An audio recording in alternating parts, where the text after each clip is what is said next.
Pour le 4e podcast que nous vous proposons, nous avons choisi le thème de l'espérance. Pourquoi ?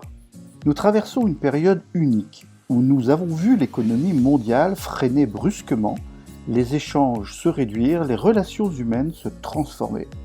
La crise sanitaire, brutale et profonde, n'épargne ni les personnes ni les organisations. Et l'incertitude de sa résolution demeure. Quels enseignements pouvons-nous tirer de cette période ? Comment agir au quotidien pour continuer à construire ? Sur quelle énergie pouvons-nous nous appuyer pour inventer et mettre en place les mesures pour anticiper le changement qui s'annonce ? Ce podcast ne vous donnera pas de solution définitive, bien sûr, mais il vous propose, à travers l'exploration d'une vertu théologale, de trouver la source d'énergie qui favorise l'émergence de celle-ci. Un regard d'espérance. L'histoire de l'humanité s'est façonnée au rythme des catastrophes. Cataclysmes, guerres, révolutions ont donné le tempo de notre évolution. À chaque étape, nous avons su rebondir, prenant en compte l'expérience pour reconstruire et construire sur les décombres du passé. Dans la philosophie hindouiste, la Trimurti Brahma Vishnu Shiva préside aux différents états de l'univers, assurant la création, la préservation et la destruction. Cycle éternel évolutif et involutif de l'éternel retour, comme en parle si bien Mircea Eliade. À chaque cycle, de nouveaux élargissements de conscience apparaissent, souvent avec souffrance et douleur, mais toujours constituant cette perspective fondamentale de l'aventure de la vie. Qu'avons-nous appris de cette période récente ? Tout d'abord, je retiens une grande leçon d'humilité. Nous ne sommes pas seuls, maîtres du monde et de ses constituants. Nous ne maîtrisons pas tout, et nos technologies de pointe ne nous permettent pas toujours de résoudre immédiatement les difficultés. Ensuite, le confinement nous a éloignés de nos prochains, nous faisant ressentir fortement l'importance de la relation humaine. L'importance de toutes ces discussions informelles qui tissent la toile de nos relations, l'importance de prendre soin de l'autre, l'expression d'ailleurs « prends soin de toi » est devenue un classique de finition d'échange. Enfin, il est apparu dans la plupart des entreprises le retour aux fondamentaux, à la raison d'être, à la mobilisation générale pour transformer, adapter, innover en fonction de la situation actuelle. Mais les peurs du futur incertain, ou tout au moins l'appréhension liée à l'incertitude du moment, nous conduisent aussi à un repli sur nos propres problèmes. Que vais-je devenir ? Qu'en est-il pour mon emploi, ma santé, mes loisirs ? Ces peurs qui paralysent l'action et qui nous font douter de nous-mêmes. Dans une récente chronique parue en janvier dans le journal La Vie, Jean-Claude Guilbeault s'exprimait ainsi. La vie n'a cessé de mettre en avant celle que Peggy appelait la petite fille espérance. C'est fondamental. Jour après jour, il faut encourager les gens à regarder l'époque que nous vivons avec espérance. Oh, certes, il y a 1000 raisons d'avoir peur, mais l'espérance n'est-elle pas la capacité de traverser la peur ? Depuis 25 siècles, notre civilisation porte en elle un concept essentiel qui traduit la conviction que notre monde a un sens, que le temps nous dirige quelque part. Il se nomme l'espérance. Philosophiquement, nous pourrions la décrire par une disposition de l'âme qui porte l'homme à considérer dans l'avenir un bien important qu'il désire et qu'il croit pouvoir se réaliser. Ce que Flaubert traduisait dans son ouvrage Tentation par « cette belle espérance qui consiste à croire sans preuve, à adorer ce qu'on ignore et à attendre avec ferveur ce que l'on ne sait pas du tout ». Pourrions-nous vivre sans espérance ? Je ne crois pas, car nous sommes dépendants d'un passé sur lequel nous ne pouvons plus avoir d'action, et nous vivons au présent, dans ce temps fuyant et parfois décevant. Il nous reste alors le futur, réceptacle de nos désirs et de nos ambitions. À travers nos actions, nous désirons le construire meilleur, en progrès, à la mesure de notre ambition humaine, en relation dialectique avec notre manque existentiel que nous ressentons. Tous les matins, lorsque nous nous croisons, nous nous saluons avec un « bonjour ». Une fois par an, nous nous souhaitons une bonne année, une bonne santé et beaucoup de bonheur.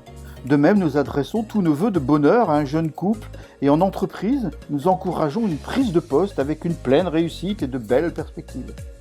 Ce qui n'a jamais empêché de passer une journée à problème, les maladies, les drames et les malheurs, les divorces ou les licenciements pour incompétence ou autres motifs.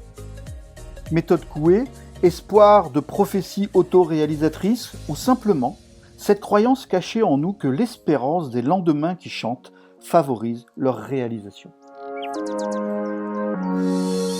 Nous vivons en permanence avec l'espérance ou l'espoir d'un futur meilleur. Dans l'histoire, ces deux termes, espoir et espérance, ont toujours répondu à la peur de manquer, au désir de posséder ou à l'angoisse de notre finitude. L'espoir, sur le plan matériel, s'inscrit dans un temps et un espace donné. L'espérance, sur le plan spirituel, hors des limites physiques. Dans l'histoire, l'espoir s'est présenté avec un caractère ambivalent, parfois comme un sentiment irrationnel que la sagesse doit repousser, notamment chez les stoïciens, un alibi de paresse, une attente passive, mais aussi, paradoxalement, une sorte de divinité bienfaisante sur Terre qui nous aide à nous mobiliser à travers un rêve, une utopie. L'espoir est promesse de regard du désespoir, l'espoir donne du sens au déploiement des efforts, l'espoir est une croyance dynamisante de notre engagement.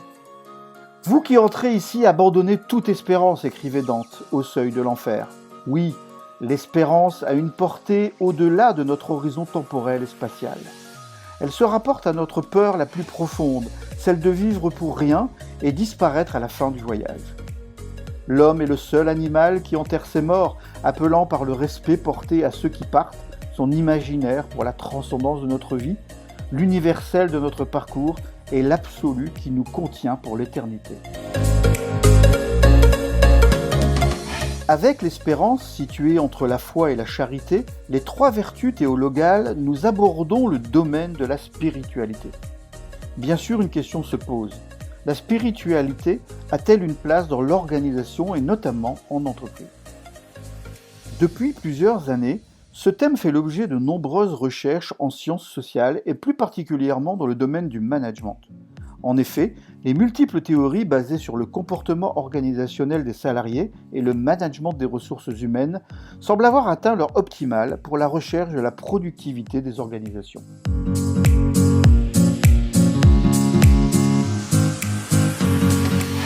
De plus en plus confrontés à un changement permanent, encore plus soutenu dans la période que nous traversons, les salariés éprouvent une anxiété de plus en plus importante vis-à-vis de ce qu'ils vivent en entreprise et surtout de l'inquiétude dans leur rapport à l'avenir. Perte de sens, diminution de la confiance en soi, repli sur soi en sont les principaux signes. C'est dans cette perspective que la spiritualité, dans sa dimension socio-idéologique, s'avère être terrain fertile et stable pour répondre aux besoins essentiels de l'engagement individuel et de la performance collective. De nombreuses grandes entreprises comme Coca-Cola, Boeing, Intel ont déjà intégré la spiritualité dans les lieux de travail. L'espérance est liée à un sens de l'histoire qui progresse sur et au-delà de la ligne du temps, transcendant notre condition terrestre, englobant le passé, le présent et le futur, où une œuvre qui nous dépasse se construit aussi bien pour chacun que pour le collectif humain. Elle est attente, active d'un idéal, confiance constructive dans sa manifestation, mais aussi patience dans son avènement. Elle nous permet de dépasser nos limites, de faire évoluer nos compétences et accroître notre connectivité à l'ensemble. En ce sens, elle s'impose comme une dimension essentielle, aussi bien pour le salarié que pour l'entreprise. Là où croît le péril, croît aussi ce qui sauve. Elle contient en son sein la graine d'un monde plus humain. L'espérance va nous permettre, à partir de l'accès accepté, libre et volontaire à nos ressources profondes, issues de notre vie intérieure, de forger un sens et une finalité à notre engagement au service de la communauté.